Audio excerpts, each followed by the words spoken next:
Daugelis mūsų parduotuvės klientų klausia, kaip teisingai yra išlaikyti masalus šviežius visos žvejybos metu.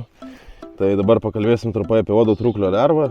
Tai geriausias jos išlaikymo būdas, jau čia turim tokios praktikos, tai laikyti rankšluostį.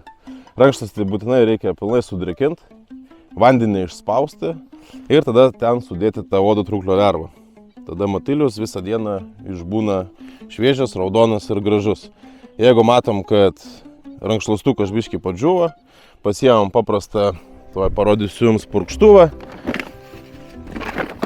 tokio tipo purkštuvėlį, papurškiam vėl ant rankšluosčio ir gaudom ir išlaikom masalus gražius, šiuo atveju raudonus ir skanius.